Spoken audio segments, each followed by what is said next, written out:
सरकार का स्वागत करते हैं, राष्ट्रपति के निर्णय का स्वागत करते हैं, ये जानते हुए कि इसमें राजनीति का भी फ्लेवर है। ठीक है, उसके बाद भी हम लोगों ने ये बात कही जी। तो इसलिए जरूर है, मैं सबसे कहूंगा जो भी लोग इस देश के नागरिक हैं, अपराध आतंकवादियों को जात और मजहब में मत बांटिए। ठीक बात है। आतंकवादियों को के सिर पर किसी खास रंग का रुमाल रखने की कोशिश मत करिए। ठीक बात है। अच्छा, लखनऊ तक हमारी आवाज पहुंच रही है शायद। जसवंत जी, आवाज आ रही है ना हमारी? जी हाँ जी। अच्छा, संपादकीय टिप्पणी के बाद, अमिताभ जी के बोलने के बाद किसी को बोलने की इजाजत है नहीं, लेकिन आज मैं इस परंपरा को तोड़ रहा हूं और आपसे सिर्फ यह पूछ रहा हूं कि अफजल गुरु दोषी है ना? देखिए, इस देश पर हमला करने वाला हर व्यक्ति दोषी है और उसको मौत की सजा मिलनी चाहिए जी। लेकिन हम कहेंगे कि इस देश को हिंदू, मुसलमान, सिख, ईसाई सबने बनाया है। हाँ। इस तरीके का संदेश नहीं देना चाहिए। हाँ। जिसमें इस तरह की भावना पैदा हो कि कोई हिंदू है, कोई मुसलमान है। हाँ। ये इजाजत आपके माध्यम से भी नहीं इस देश में जानी चाहिए। हाँ। यही हमारी आपसे इसीलिए मैं आपसे कह रहा हूं, दरखास्त है। इसलिए मैं आपसे पूरी विनम्रता से कह रहा हूं कि जिन लोगों के ऊपर आतंकवादी हमलों में शामिल होने के आरोप लगे हैं और कानूनी प्रक्रिया लंबित है, हाईकोर्ट ने भी अखिलेश जी की सरकार से पूछा है कि क्यों कर किन प्रावधानों के तहत उन मुलजिमों के ऊपर से सारे आरोप यूपी सरकार वापस ले रही है। पहली बात। और दूसरी बात ये कि अभी तक आपने साफ साफ नहीं कहा कि अफजल गुरु दोषी है। कहना चाहेंगे क्या? आखिरी मौका आपके लिए। इस तरीके से हमको लगता है परंपरा नहीं होनी चाहिए कि जो हमारी जबान से निकल जाए वही दूसरे की जबान से निकले। अफजल गुरु, ये परंपरा नहीं दोषी रखनी है या नहीं? चाहिए, वरना लोग आने से डरेंगे कि आप जो कहें तब आप विचार व्यक्त करने के लिए। वाजपेयी जी, आपको डर लगता है हमारे स्टूडियो में आने से? कतई डर नहीं लगता। है? अफजल गुरु दोषी है ये कहने में मुझे कोई संकोच नहीं है और अफजल गुरु को फांसी दी जानी चाहिए ये कहने में संकोच नहीं है। और मैं तो एक बात और कहना चाहता हूँ जी। दिग्विजय सिंह जी ने लादेन के नाम के आगे श्री लगाया था। हाँ। अमर सिंह जी और दिग्विजय सिंह आजमगढ़ जनपद के संजयपुर में बाटला हाउस के अपराधियों के घर गए थे। ठीक है। बाटला हाउस के एनकाउंटर को फर्जी बताया था। ठीक है। सीआरपीएफ कैंप पर हमले में जो लोग शहीद हुए थे उनके परिवारों के प्रति भी हमारी सहानुभूति होनी चाहिए। वक्त खत्म हो रहा है।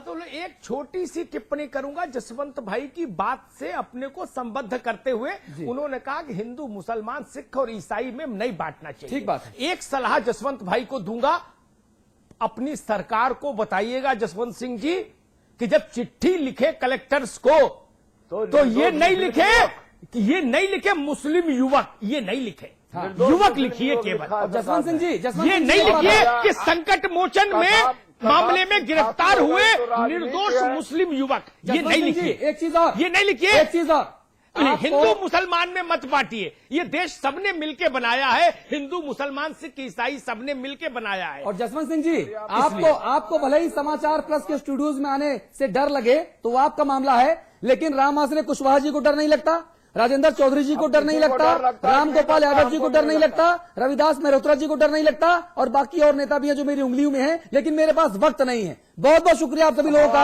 अफजल गुरु दोषी है, उसे जल्द से जल्द फांसी पर लटकाया जाना चाहिए। ये हमारा संपादकीय स्टैंड। बहुत धन्यवाद आपका। नमस्कार।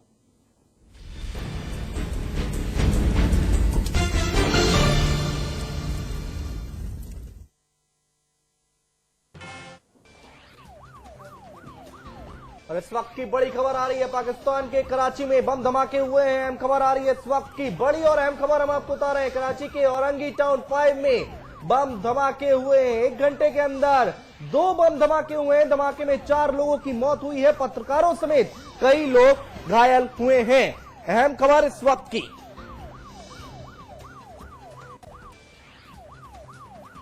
तो बड़ी खबर इस वक्त की, पाकिस्तान के कराची में 2 धमाके हुए 1 घंटे के अंदर हुए हैं। ये 2 धमाके और औरंगी टाउन 5 एरिया में ये धमाके हुए हैं। 1 घंटे के अंदर 2 धमाके में 4 लोगों की मौत की खबर है, जबकि कई लोग घायल हुए हैं, जिसमें कुछ पत्रकार भी शामिल हैं। बड़ी खबर इस वक्त की, पाकिस्तान के कराची में बम धमाके। 1 घंटे के अंदर 2 धमाके हुए हैं कराची के औरंगी टाउन 5 एरिया में, और 4 लोगों की मौत की खबर है इस धमाके में, जबकि कई लोग घायल हुए हैं और घायलों में कुछ पत्रकार भी शामिल हैं। तो अहम खबर हम आपको बता रहे हैं, पाकिस्तान में बम धमाके हुए हैं, कराची में बम धमाके हुए हैं। कराची के औरंगी टाउन 5 में बम धमाके हुए हैं। 1 घंटे के अंदर 2 धमाके हुए हैं कराची में। इस वक्त की बड़ी और अहम खबर हम आपको बता रहे हैं, पाकिस्तान के कराची में बम धमाके हुए, 1 घंटे के अंदर 2 धमाके हुए हैं। यहां पर हम आपको बता दें कि पत्रकारों समेत कई लोग घायल बताए जा रहे हैं।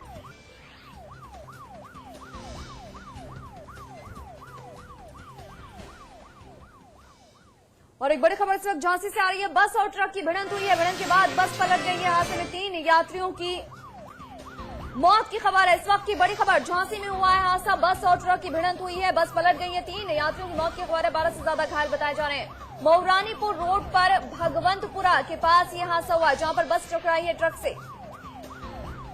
तो इस वक्त की बड़ी खबर हम आपको बता रहे हैं, झांसी से आ रही है। बस और ट्रक में टक्कर हो गई है। भिड़ंत के बाद बस पलट गई है। हादसे में 3 यात्रियों की मौत बताई जा रही है। 12 से ज्यादा लोग घायल हुए हैं इस टक्कर में। मऊरानीपुर रोड पर भगवंतपुरा के पास ये बड़ा हादसा हुआ है। अहम खबर झांसी से। तो झांसी में बस और ट्रक की भिड़ंत हुई है। हादसे में 3 लोगों की मौत की खबर है, जबकि 12 से ज्यादा लोग घायल बताए जा रहे हैं। ये सड़क हादसा बस और ट्रक की भिड़ंत से हुआ और इसके बाद बस पलट गई। बस में यात्री सवार थे, जिनमें से 3 की मौत हुई है, 12 बताए जा रहे हैं घायल। इस वक्त की बड़ी खबर आपको बता रहे हैं झांसी से। विकास हमारे संवाददाता जुड़ गए हमारे साथ। विकास, हादसा कैसे हुआ? मैं आपको बताऊं, झांसी मऊरानीपुर राजमार्ग पर भगवंतपुरा एक जगह है, वहां पर सामने जो है ट्रक और बस, जो यात्री बस जो है वो एकदम आपस में टकरा गई। और बस जो भिड़ंत जो है इतनी जोरदार थी कि बस 2 पलटी खाई और उसमें सब बैठे सारे यात्री जो है एकदम जख्मी हो गए और काफी बुरी तरीके से हताहत हुए।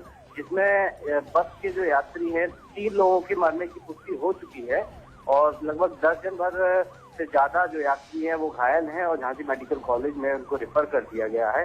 अभी भी राहत बचाव का कार्य जारी है और मौके पर पुलिस इस समय पहुंच चुकी है। विकास, घायलों की हालत कैसी बताई जा रही है? गंभीर है कुछ लोग?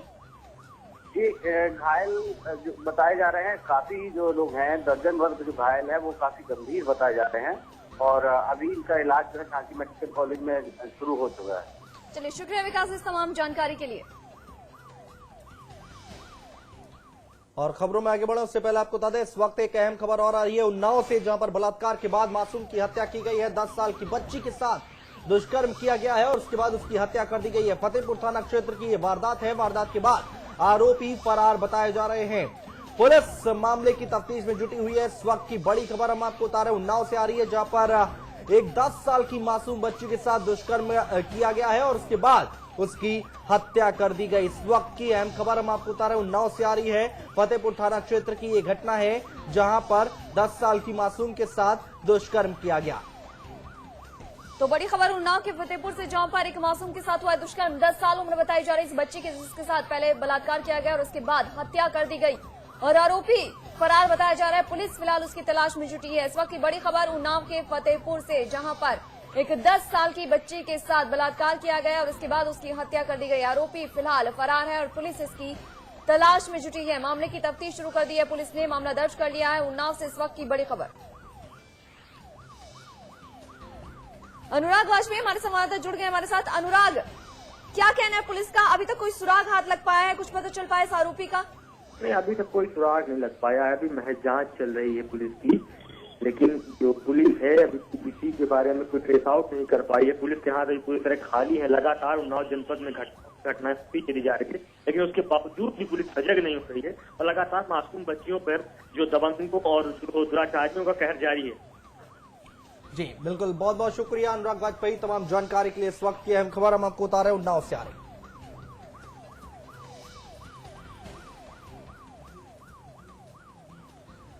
और शुरू करेंगे फटाफट खबरों का सिलसिला। 26/11 आतंकी हमलों के दोषी अजमल आमिर कसाब को आज पुणे के येरवडा जेल में फांसी दे दी गई, जिसके बाद कसाब को येरवडा जेल में ही दफना दिया गया। आपको बता दें कि इससे पहले कसाब को मुंबई के आर्थर रोड जेल से पुणे की येरवडा जेल में शिफ्ट किया गया था, क्योंकि मुंबई के आर्थर रोड जेल में फांसी देने की सुविधा नहीं थी। लिहाजा कसाब को पुणे फांसी देने के लिए पुणे की येरवडा जेल में शिफ्ट किया गया था। गृह मंत्री सुशील कुमार शिंदे ने कहा है कि कसाब को फांसी देने की पूरी प्रक्रिया कानून के तहत की गई है। इस मामले में पाकिस्तान को भी खबर भेज दी गई थी, लेकिन पाकिस्तान ने भारत की चिट्ठी को वापस लौटा दिया।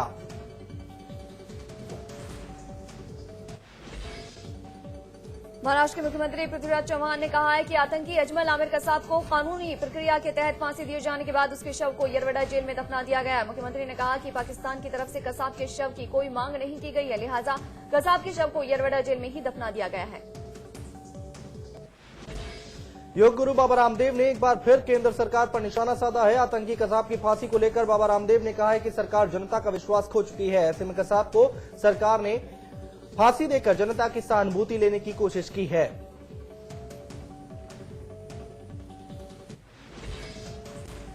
कसाब की फांसी के बाद आगरा और भोपाल में जश्न मनाया गया। इस दौरान बीजेपी कार्यकर्ताओं ने आतिशबाजी की और कसाब को फांसी दिए जाने पर जश्न मनाया।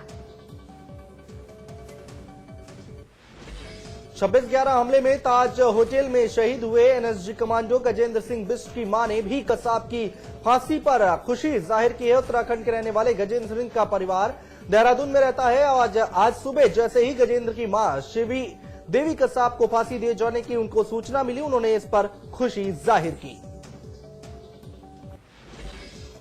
आतंकी अजमल कसाब को करीब 4 साल बाद फांसी दी गई है। इस दौरान कसाब पर सरकार ने करीब 50 करोड़ रुपए खर्च किए। सरकार कसाब पर रोजाना करीब 3.5 लाख रुपए खर्च कर रही थी। इसमें कसाब का खाना, सुरक्षा, स्पेशल सेल, वकील का खर्च शामिल था। कुछ महीनों पहले प्रशासन की ओर से जारी आंकड़ों के मुताबिक कसाब और उसकी सुरक्षा में लगे लोगों के खाने पीने पर अब तक 35,000 और मेडिकल पर 29,000 रुपए खर्च हुए थे। ऑर्थर रोड जेल में कसाब को जिस बैरक में रखा गया है उसके बुलेट प्रूफ पर 5 करोड़ से ज्यादा खर्च हुए थे। 1.5 करोड़ रुपए सिर्फ कसाब की गाड़ियों पर ही खर्च किए गए हैं। 11 करोड़ रुपए आईटीबीपी की सुरक्षा पर खर्च हुए और इसके अलावा और भी कई तरह के खर्च कसाब के ऊपर किए गए हैं। हालांकि कुछ सरकारी अधिकारियों की बातों पर भरोसा करें तो ये रकम 70 करोड़ रुपए के आसपास है। हालांकि उसकी फांसी पर सिर्फ 50 रुपए ही खर्च किए गए। अभी तक सरकार ने इस बारे में आंकड़े जारी नहीं किए हैं, लेकिन देश के कानून में किसी अपराधी को फांसी देने के लिए बजट में केवल 50 ही रुपए का प्रावधान है। कसाब की फांसी पर पूरा देश झूम रहा है, लेकिन गोरखपुर में राजन यादव और आरती बाबा ने कसाब की फांसी पर सवालिया निशान उठा दिए हैं। बाबा ने कहा है कि आरोप लगाए हैं कि कसाब की मौत डेंगू से हुई है, लेकिन इसका श्रेय कांग्रेस खुद लेना चाहती है। वहीं बाबा ने कसाब की फांसी को सीबीआई जांच कराने की मांग की है। उत्तर प्रदेश के लोक निर्माण मंत्री शिवपाल यादव ने एक बार फिर बीएसपी सरकार पर निशाना साधा है। शिवपाल यादव ने कहा है कि सहारनपुर की सड़कों के लिए मिले रुपए का बीएसपी सरकार ने सही इस्तेमाल नहीं किया, लेकिन अब सपा सरकार सहारनपुर की सड़कों को सुधारेगी। सरकार की तरफ से सड़कों के लिए दोबारा रुपए दिए जाएंगे और अगर कोई अधिकारी लापरवाही बरतेगा तो उसको दंड दिया जाएगा। अजमल कसाब को फांसी दिए जाने के मुद्दे पर शिवपाल यादव ने कहा कि अदालत ने कसाब के लिए फांसी की सजा मुकर्रर की थी तो सही ही होगी। और पॉन्टी चड्ढा की हत्या के मामले पर उन्होंने कहा कि इस मामले में जांच चल रही है, जो भी दोषी होगा उसके खिलाफ कार्रवाई की जाएगी। शिवपाल यादव सहारनपुर में सपा नेता रामचरण दास की 4थी पुण्यतिथि पर श्रद्धांजलि देने आए थे। मुलायम के ज्योतिष रमेश तिवारी की हत्या की गुत्थी सुलझाने का पुलिस ने दावा किया है। पुलिस के मुताबिक रमेश तिवारी हत्याकांड के 1 हफ्ते पहले ही इस हत्या की साजिश रची गई थी। इसके बाद इस साजिश के तहत रमेश को जौनपुर में गोली मारी गई थी। पुलिस ने इस मामले में विजय बहादुर सिंह, वीरेंद्र सिंह कौशल और किशोर तिवारी को गिरफ्तार किया है। मथुरा के मांड थाना क्षेत्र में एक रिटायर्ड फौजी ने अपनी 3 बेटियों को अपनी लाइसेंसी राइफल से गोली मार दी, जिसमें तीनों बेटियों की मौत हो गई जबकि पत्नी गंभीर रूप से घायल हो गई है।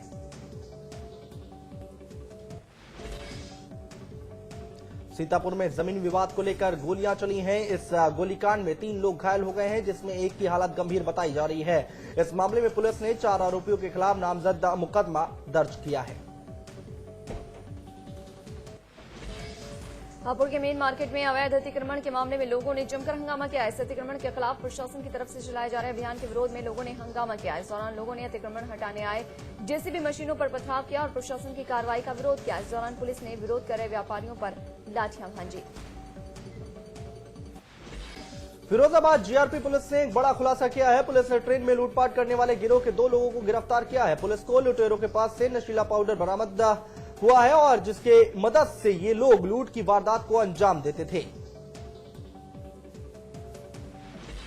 लखीमपुर खीरी में कुछ दिनों पहले हुए एक महिला की हत्या की गुत्थी पुलिस ने सुलझा ली है। पुलिस ने इस हत्या के मामले में महिला के प्रेमी छैलू और देवर को गिरफ्तार किया है। पुलिस के मुताबिक अवैध संबंधों की वजह से महिला की हत्या की गई। गाजियाबाद के सियानी गेट इलाके में एक युवती की संदिग्ध हालत में मौत हो गई। हालांकि परिजनों का कहना है कि युवती ने आत्महत्या की है, लेकिन पुलिस ने अब तक कोई सुसाइड नोट बरामद नहीं किया है। ऐसे में पुलिस इस मामले को संदिग्ध मानकर जांच कर रही है। गाजियाबाद के कविनगर इलाके में बदमाशों ने एक मेटल फैक्ट्री का ताला तोड़कर लाखों रुपए के सामान पर हाथ साफ कर दिया। चोरों ने फैक्ट्री में उस वक्त चोरी की जब फैक्ट्री का गार्ड छुट्टी पर गया था। चोरों ने फैक्ट्री का ताला तोड़ा और तकरीबन 70 लाख रुपए का सामान लेकर चंपत हो गए। ग्रेटर नोएडा के